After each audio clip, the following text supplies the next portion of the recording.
Sometimes life is wonderful, and sometimes it's not. Cherish the good, but always be prepared for life's challenges. At Private Healthcare, we provide the peace of mind you deserve. With private healthcare, you'll get the coverage you want and healthcare you need. If your employer doesn't supply healthcare coverage and you don't qualify for Medicare or Medicaid, you need to give us a call right now.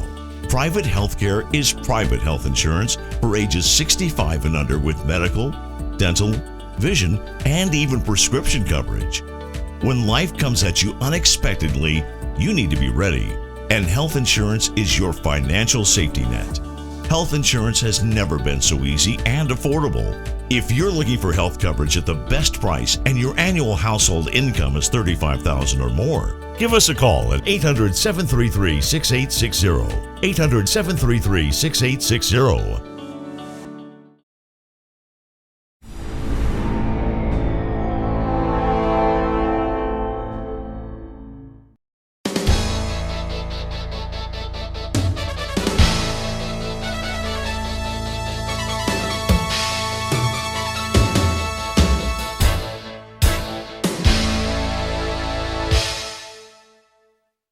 Welcome to the Turnpike Sports Spotlight. Dave Weishuttle with you. The great thing about working in the gaming industry is that it's challenging and always exciting because it's always changing. It's always changing because some smart entrepreneur or startup has an amazing idea to make the industry better. And there's something new that has been created called Defy the Odds that will help startups reach their goal in the gaming industry. It's the brainchild of incredible industry professionals, two of which are on the line with us right now, Paris Smith and Sue Schneider, who's been on the show several times. Paris, welcome to the show, and Sue, welcome back to the show. Thank you. Great to be here.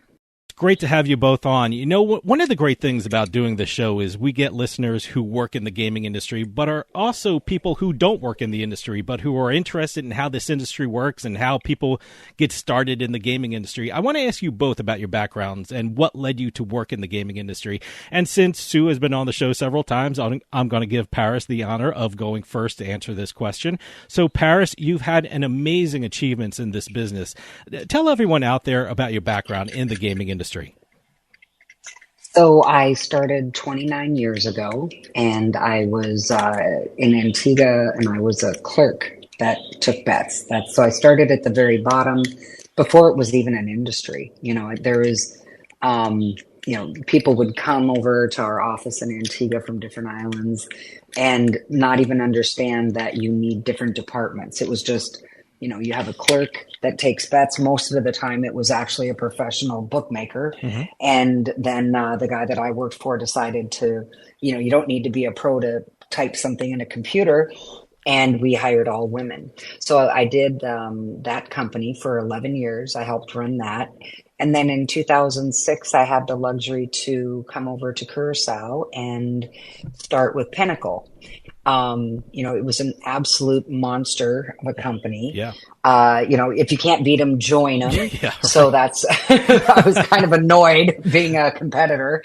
And then when I came over, immediately, I came over in August, and then UIGA had passed. And basically the idea was, here's a person who's been very operational, very pragmatic.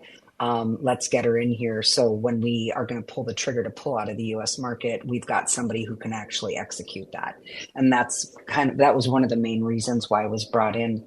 And then in 2007, January 11th, Pinnacle pulled out of the U.S. market. So it's been, I have a very broad global view of gaming in itself, and I've absolutely loved it. But I was also, in a very specific niche space. So fast forward the 17 years, joining Defy the Odds was really that opportunity to give back to the industry and get more involved with the new and exciting, innovative startups and even the existing companies that are out there. Sue, as I said, you've been on this show several times, and we know your incredible work with SBC, which is an amazing organization that does great things for the gaming industry. Tell us something about your background and what led you to Defy the Odds. Sure. Well, like Paris, I got started in 95 and really have pretty much always been on the events and publication side of the industry. So I had a very broad view. And again, like her, very global. So I had built up a company that had events all around the world. I think we had about 7 of them that we sold to Clarion in 2006. And then I had been involved kind of dabbling in a variety of things. And then 6 years ago, after the Supreme Court decision, I kind of played around with starting up again and decided, no, that I didn't want to do that. So I got with my friends at SBC and said, if you plan to come across the pond into the U.S. and let me know. And so the rest was history in terms of helping them build up things here in the U.S., in Canada, in LATAM. So it's been a fun ride. Yeah. And our other partner, Kelly Ken, has been in the business also a long time. I think collectively we figured out we have about 80 years of experience in the industry, which for a young industry is kind of remarkable. But all of us over the last couple of years have done more with startups. Paris has been involved with angel investing. Kelly was involved with a VC firm. I've been helping SBC with their startup pitch competition, their first pitch competitions that they've run in a couple of events. So we've been exposed more and more to the startup community within the industry. And this is an industry that thrives on innovation and needs innovation. So for us, it was just kind of a natural step to look at that. And all 3 of us also have been involved with a variety of initiatives to help get women more involved and just get more diversity in the industry, which has been a pretty male-dominated industry. So that's part of our focus with this, is try to look at, whether it's people of color, women, so just a little bit different. We looked at the startups out there, and a lot of the founders looked pretty much the same. So we thought we'd shake it up a little bit if we can. How did Defy the Odds get created? I mean, I love origin stories. So I'd love to hear how this all came together. Were you talking one day at a conference? Did all of you see something that was missing in the gaming industry? What led to the creation of Defy the Odds? This is for both of you. I'd love to hear both of your versions of the story. Better said by Paris, because Paris was really the one that initiated it. She goes, "Come down to Curacao, let's talk." So, there you go. I'll let you tell that story. So, we're all going, I had another company called Life Winning, which does the more of the investment side, a little bit of advising and consulting. And, Sue, she has created, Sue and Kelly together, something called CEOs. And that's become, going from 30 women CEOs, directors, and founders to over, I think we're almost at 150 now. Sue can correct me. And I thought, gosh, there's probably more we could do with that. And then, of course, Kelly is all in diversity. And I thought, we all have stuff that we're working on. These are the people that I trust and respect in the industry at the highest level. Why don't you guys come down to Curacao and let's have like a brainstorm session? And everything just kind of, after we looked at everything, and as you said, we did see some gaps. Like, the first question is, well, where are the women? I was always, generally speaking, the only woman in the room for decades. Now, obviously, it's gotten much better, but it can always improve more. So then we thought, let's, let's do something together. What do you want at this stage of your career? Everybody wants to work with people that they adore, respect, and we all have the same passion for the industry and the desire to help people. So I think it was just a really cool, natural fit that we had the whole boards out by the swimming pool, maybe a little Prosecco to keep the creative juices flowing. I love your business method. Right? It's great. It's awesome. Go big or go home. There you go. And it worked. Yeah. And then it just kept, then we kind of threw the idea around. Obviously, we have tons of, our networks are just massive. And we keep coming back to each other saying, God, everybody loves it. Everybody wants to know when we're going to get started. So we kind of put it out there. And everybody's like, so where are you at now? We're like, well, we got it. We have it out there. I don't know what else you want. And then now we're formalizing everything. And it's really getting exciting. But I'll let Sue continue on. Well, it was kind of amusing because we, just before SBC's kind of global summit in Lisbon, And then right after that G2E, we had announced it, even though we weren't quite organized. I mean, we just got a bank account set up. So, but we were incorporated by that time.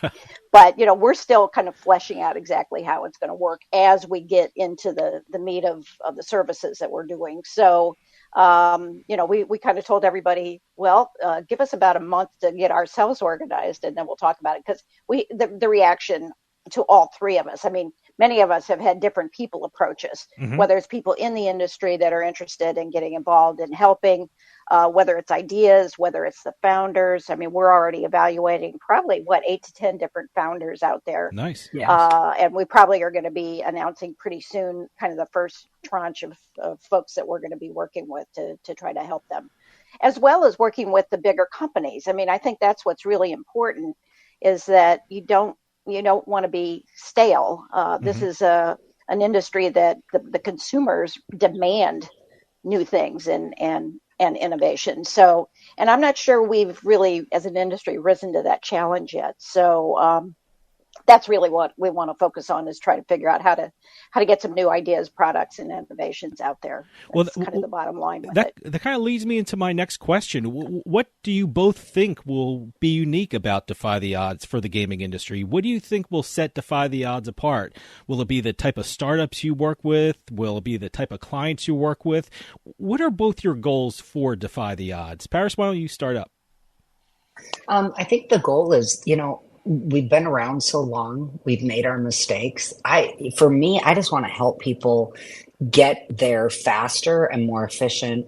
And, you see people that have these brilliant ideas, and just get them to the right group of the network.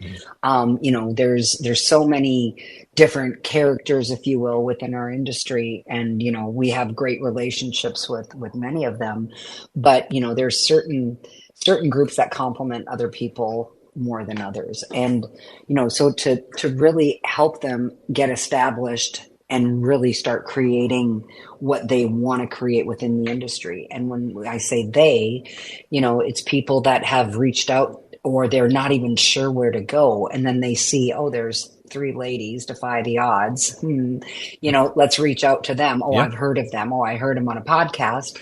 And then, it's anybody who has had a bit of a schluck up the hill trying to figure this out. We're there for them. So we do have a lot of women that just have that comfort level. It's more of a safe zone for them, obviously, giving us their ideas. And we didn't know how much was out there. And that's what, Sue and Kelly were so adamant, like, people are going to come crawling out of the woodwork. And it has been that way. And it's been some really phenomenal groups. Yeah, just to add to that, and to be kind of methodical about it. I mean, one of the things we've talked about is to be able to vet startups, because I think even a lot of the established companies in the industry get outreach to them from startups. Some of them are great. Some of them, they don't really have anything new and different. So I think part of it is, from our perspectives anyway, to be able to go back and say, yeah, this one seems like it's a winner. So, I think doing that to begin with, helping them with what our partner Kelly likes to call social capital, which is basically the relationships, whether it's for investors, whether it's for customers, whether it's for strategic partners, whatever, we kind of know who's out there. I have a personal interest in trying to expand the universe of investors. I mean, there are a number of investors that are kind of ones that everybody knows about in the industry, but there are other ones out there that I think would be really, really good. For example, there are a number of VC firms that aim at women founders or minority founders or whatever, but they've stayed away from gaming because they're scared to death of it. So I'd like to spend some time educating those folks and letting them know that it's not something to be afraid of. It's a highly regulated industry, and just kind of hold their hand through that. And then I think the flip side of it is, I'd also like to reach out to incubators that are out there, accelerators, universities and things like that, to expand the pool of people that may have an idea cooking that, again, they just don't know enough about the industry to know that it would be useful for this industry.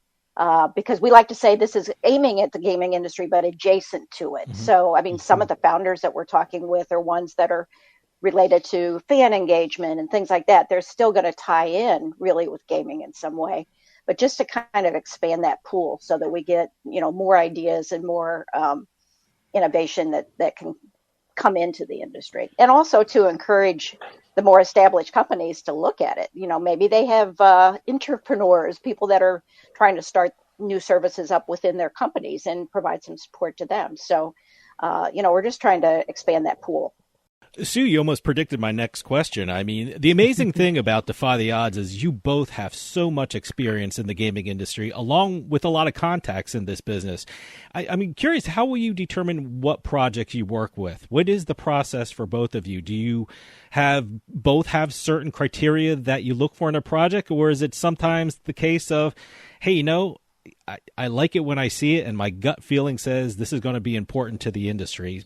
Paris, why don't you start that off? Do you have criteria that you're looking for in a project?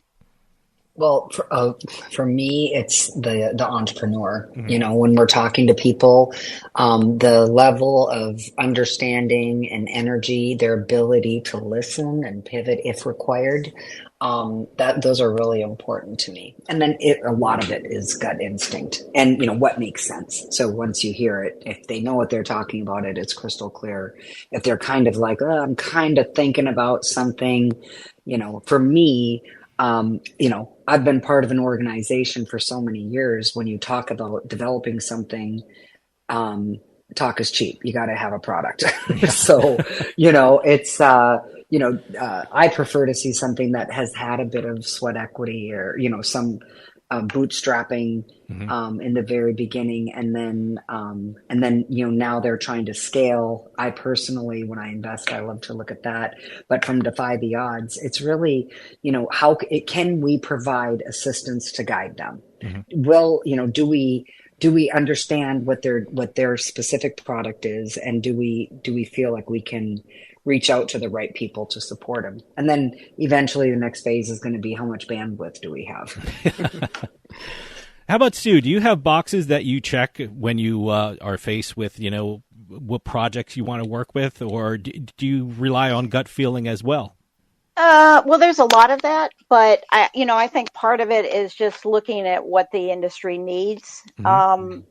A lot of, I've kind of joked about it a number of times. I probably shouldn't, but I can tell you many, many times over the years, you get a call from somebody, I have this new idea. I'm going to revolutionize the industry. They always use that term. And, and a lot of times you'll look at it and you think, not so much, because it's been tried or it's, whatever.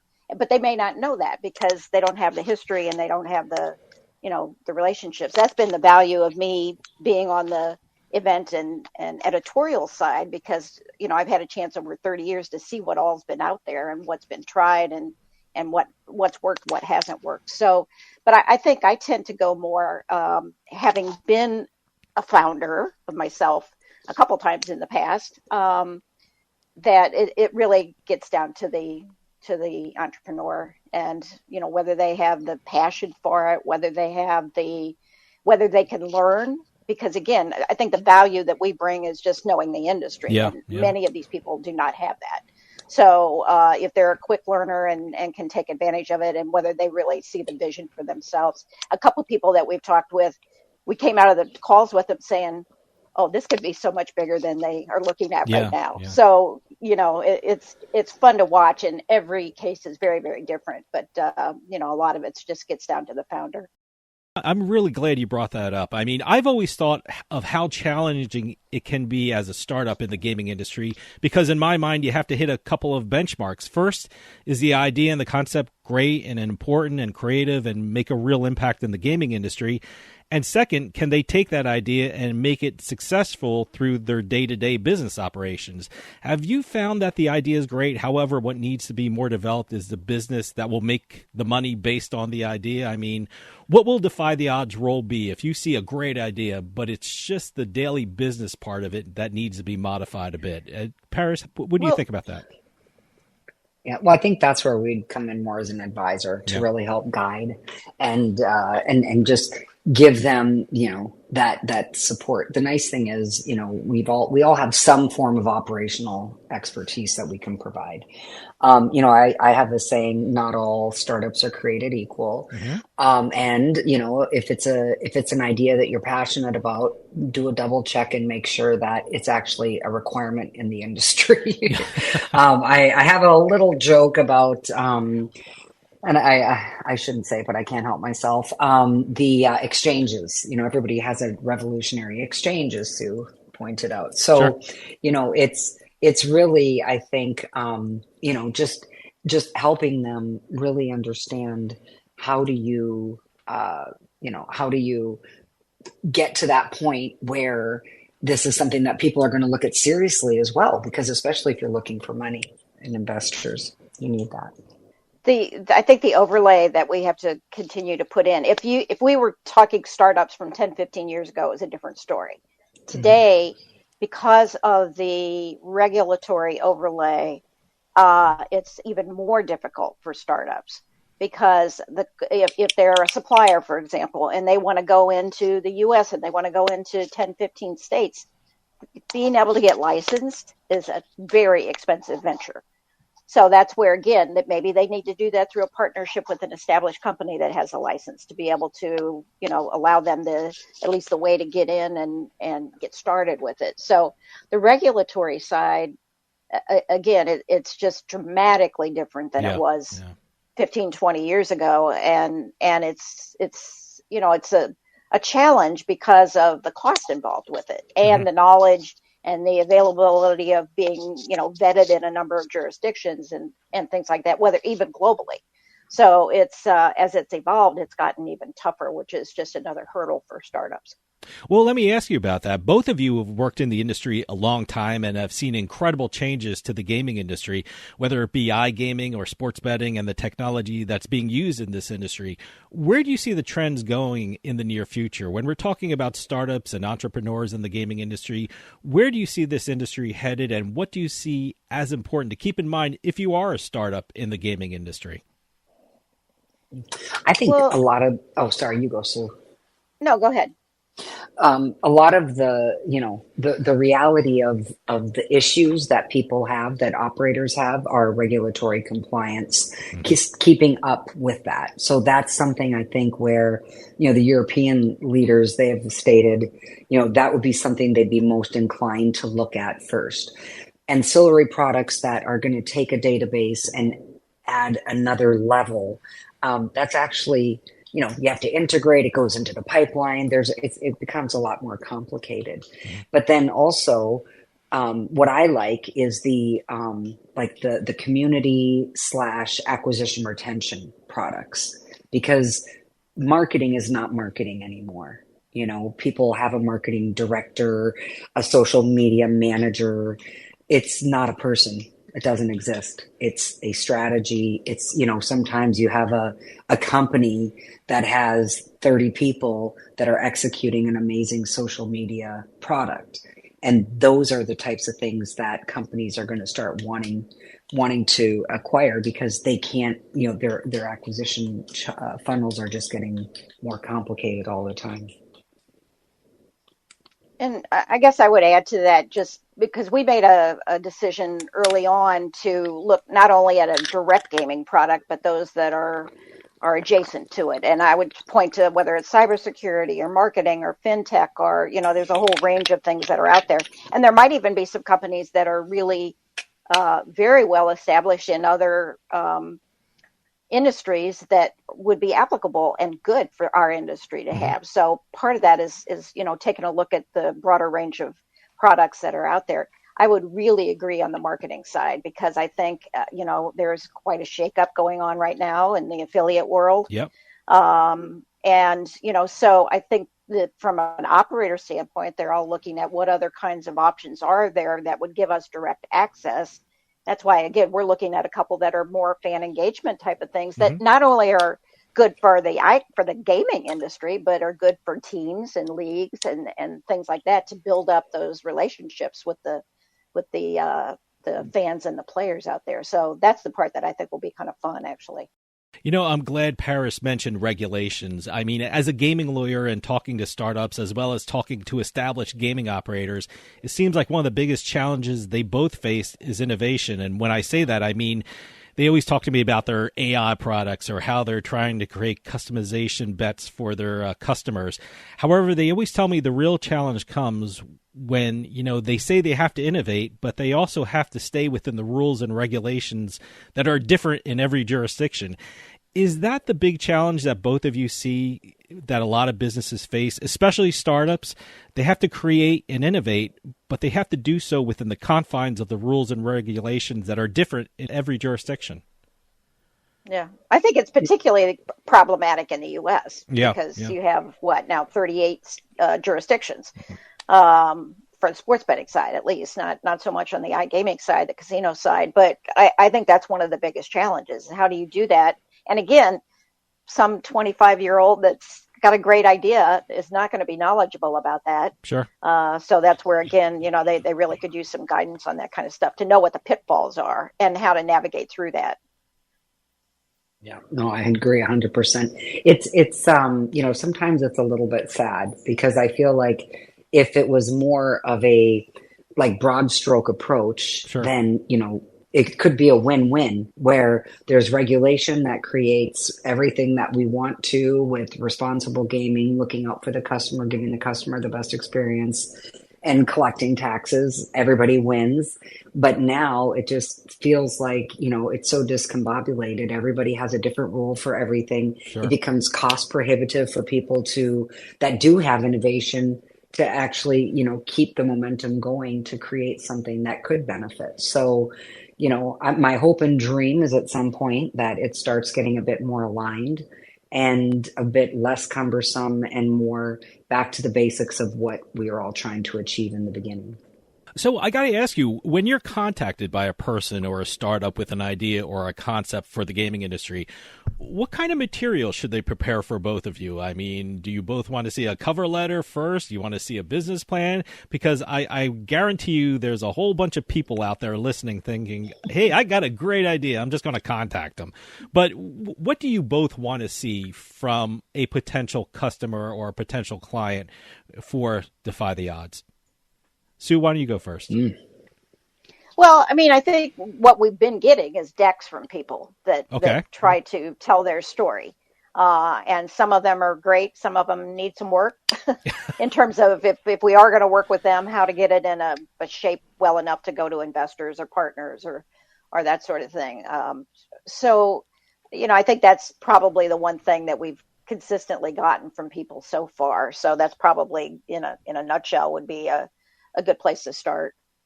I was going to say the decks are really important. We've also partnered up with Zero Labs.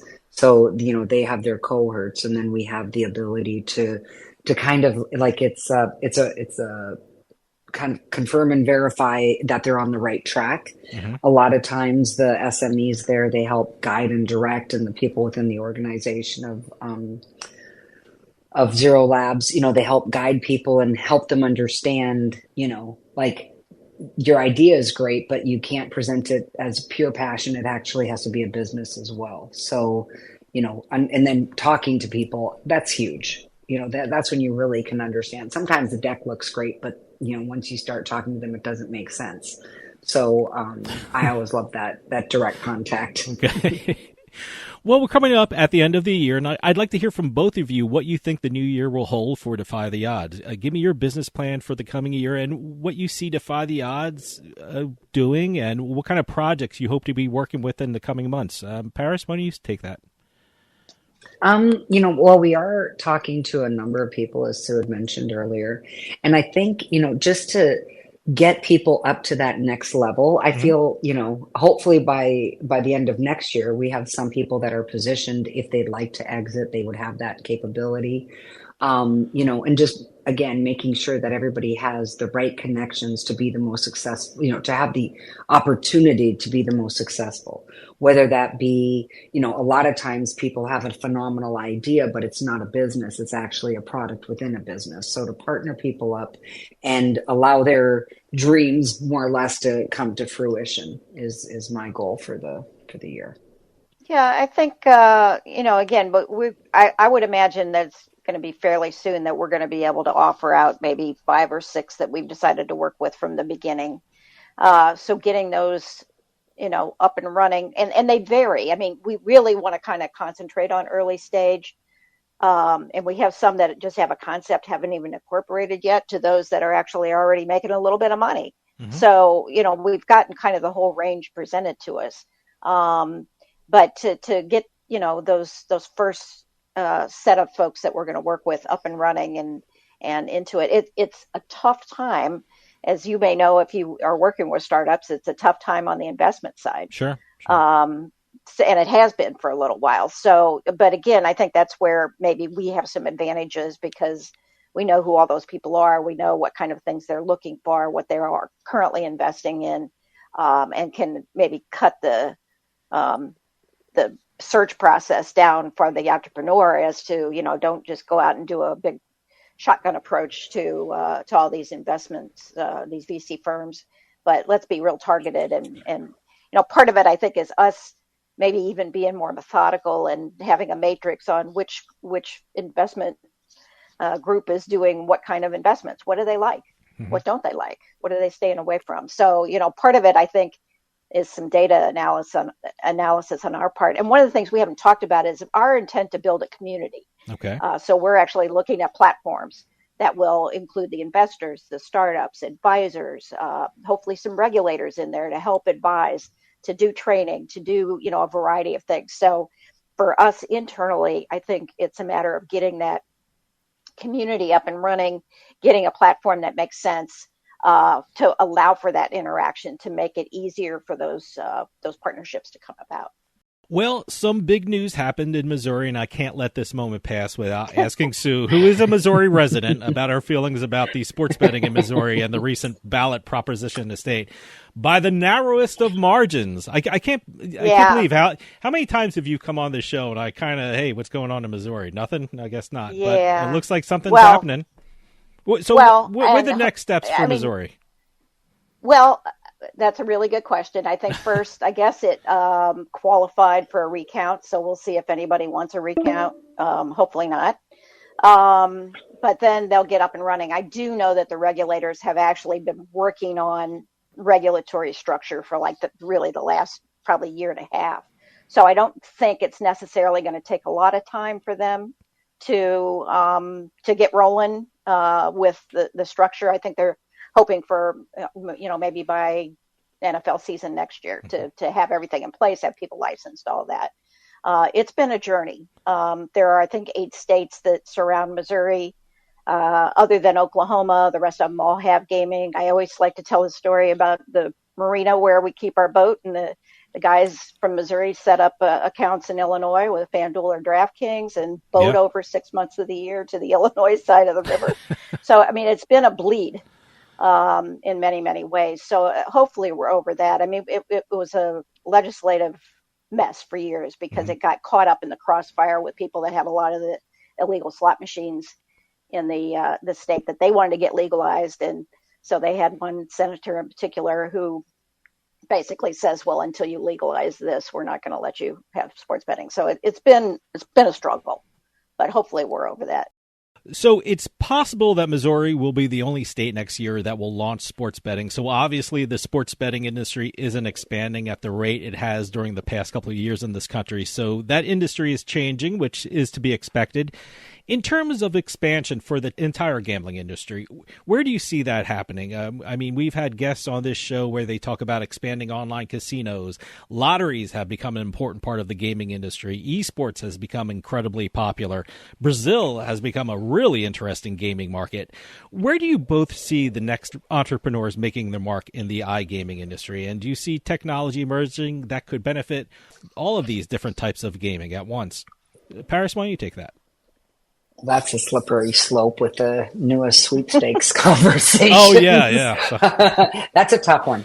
But, that's a whole show in itself. So exactly. Yeah, but, the part that's so interesting to me is, I'm hoping that the online the iGaming, as we call it, becomes more popular.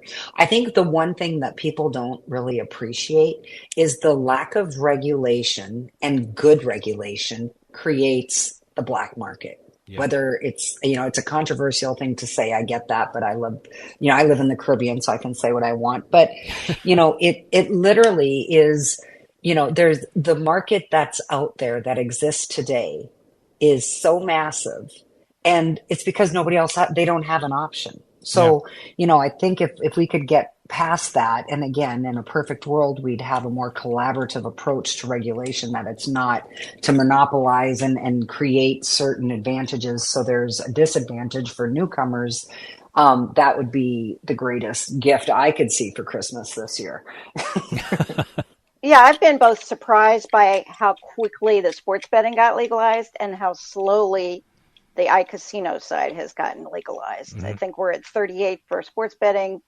Well, I guess 39 now if Missouri holds, and 7, I believe, for the iCasino side. And a lot of that has been down to the concern by the land-based operators, many of whom are online already, which is the part that kind of confuses me. Yeah. But, they're concerned about cannibalization. And to be honest with you, I mean, I have talked to some that have some data that does show it, not necessarily on the gaming side, but if they look at overall, if they look at their food and beverage, their entertainment, things like that, that they actually feel like they can point to where they've had downturns that they feel like are related to that. So I think until that gets kind of sorted out more, I don't know that there's going to be a lot more, which is what has sort of fed the sweepstakes phenomena.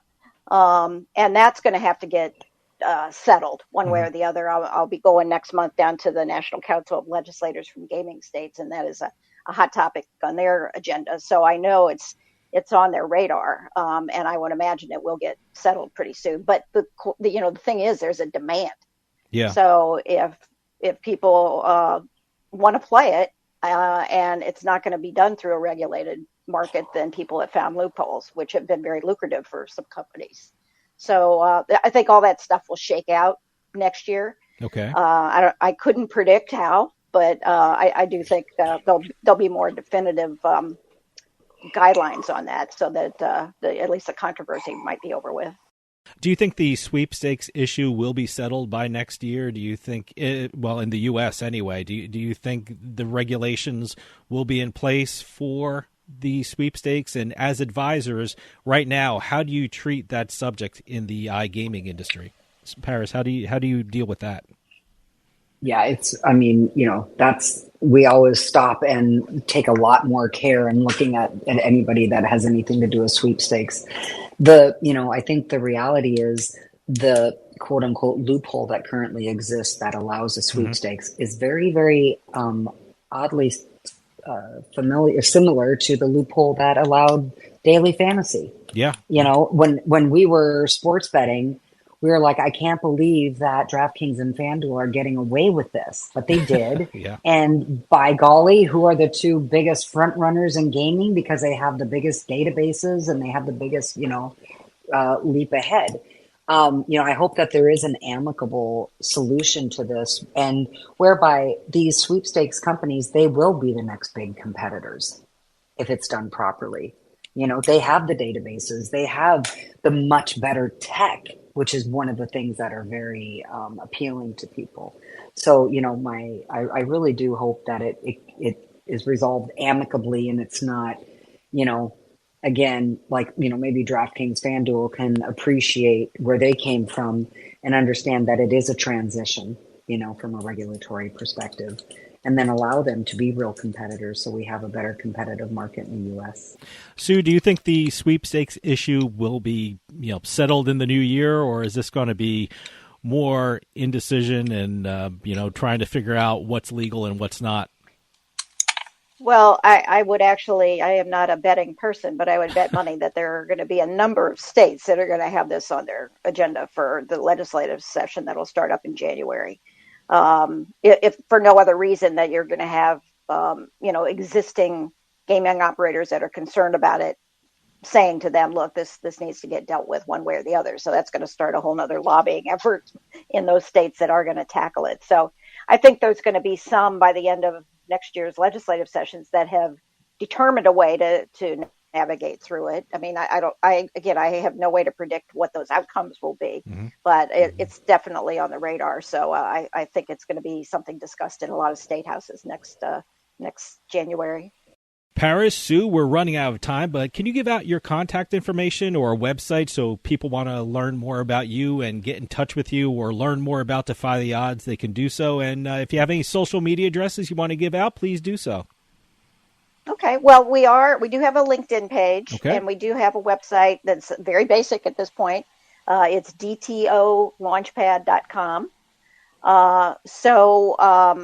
The best way is to reach out through that, or you can get really to all three of us that are the founders through LinkedIn. We've all been taking inquiries and suggestions, and again, we've been just really overwhelmed with people that want to help and plug in. So that's been so gratifying. Yeah. Paris, any specific way people can reach you? I'm more the LinkedIn girl for Paris Smith. I'm pretty active on that. But, just to quickly say what Sue's saying, the interest in people that want our support versus the people that want to support what we're doing. I think, just to be clear, the people that want to support what we're doing, that has been so humbling and so exciting and just really driven us to really push this even harder. But yeah, the LinkedIn is the best way to reach me. Paris Smith and Sue Schneider from Defy the Odds, thank you so much for coming on and telling us all about Defy the Odds. I think this is an incredible thing that you're doing for startups, and I think what you're doing is making the gaming industry grow and become stronger. Please come back on and keep us updated about what's happening with Defy the Odds, because I can't wait to hear what projects you're working on. Thanks so much for your time today. Appreciate it. That'll do it for us this week. We'll see you next time on the Turnpike.